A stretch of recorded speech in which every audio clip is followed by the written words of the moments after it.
Bonjour, je suis Saint-Ov Benjo, porte-parole de la direction de la diplomatie nationale d'Israël et je suis ici pour vous fournir des mises à jour quotidiennes et des nouvelles en français. Tsahal continue de poursuivre vigoureusement les objectifs de cette guerre, démanteler le Hamas et sauver les otages.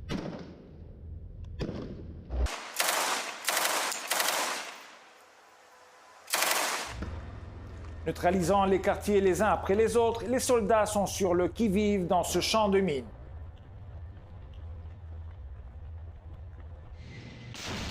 Les terroristes rodés se cachant dans les écoles, les hôpitaux et d'autres bâtiments résidentiels, essayant de tendre des embuscades aux troupes.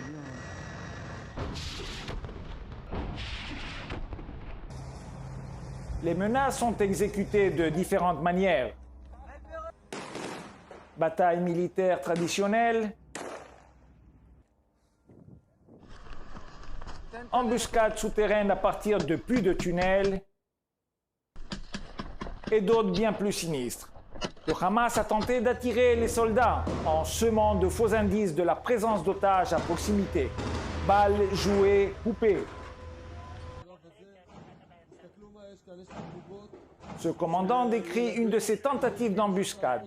Pour attirer les soldats, les terroristes ont placé ces poupées et ont utilisé un haut-parleur sans fil pour diffuser des sons d'enfants parlant hébreu. Pour les soldats qui pensent chaque jour aux deux enfants, Ariel et Kfir Bibas, âgés de 4 ans et 10 mois, toujours retenus prisonniers par le Hamas, entendre ces voix au milieu du champ de bataille est un mélange d'espoir et d'horreur. Les enfants, bien sûr, n'étaient pas là. À leur place se trouvait un arsenal d'explosifs. Ce plan a été découvert, mais la stratégie cynique du Hamas a donné bien d'autres résultats tragiques. Au cours d'une opération à Shadjaïa pendant le week-end, 3 otages ont été mal identifiés dans le brouillard de la guerre comme une menace et tués par des tirs amis. C'est l'euphémisme militaire le plus tragique.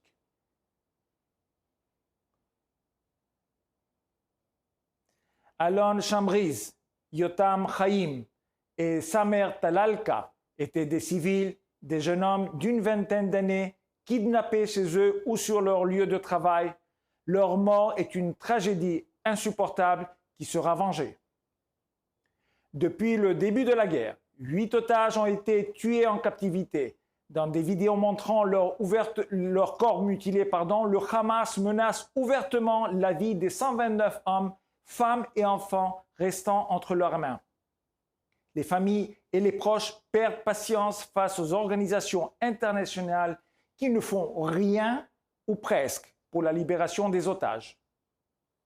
La semaine dernière, à l'occasion du 75e anniversaire de la Déclaration universelle des droits de l'homme, Rachel Goldberg s'est adressée aux Nations Unies.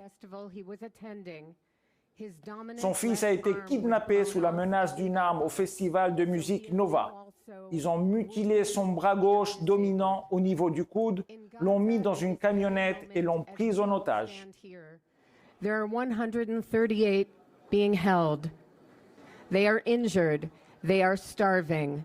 Il y a 138 otages. Ils sont affamés, ils souffrent, ils ont peur, ils sont tourmentés et ils sont en train de mourir.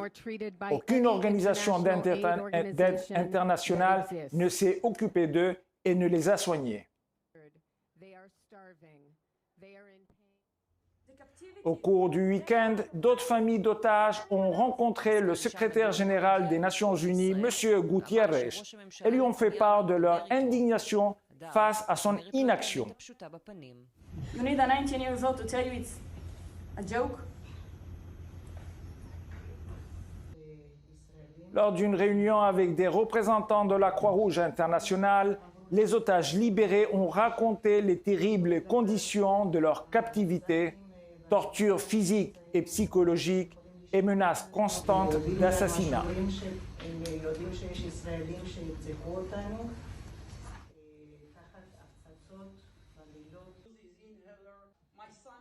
Finalement, un père indigné s'est approché des cadres et a remis l'inhalateur de son fils pour qu'il le remette à ces geôliers. The address to our visit in Gaza, but he needs to get it. And by the way, this is your job, right? This is the job of the.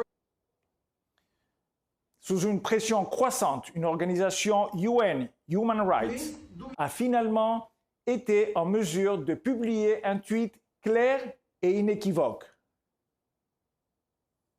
appelant à la protection des tunnels terroristes du Hamas. Oui, je l'ai bien dit, il n'y a pas d'erreur. L'Organisation des droits de l'homme des Nations Unies a appelé à la protection des tunnels terroristes du Hamas. J'aurais aimé qu'il s'agisse d'une parodie, mais c'est malheureusement la réalité. S'il est une chose que nous, Juifs, avons apprise de l'histoire, c'est que nous ne pouvons jamais déléguer la responsabilité de nos vies et de notre sécurité à quelqu'un d'autre que nous-mêmes. Les forces de sécurité d'Israël feront tout ce qui est en leur pouvoir pour mettre fin au règne de terreur du Hamas à Gaza et éliminer toute capacité à menacer Israël. Comme toujours, nous sommes à votre disposition pour répondre à vos questions 24 heures sur 24 aux coordonnées affichées à l'écran. Merci de votre attention.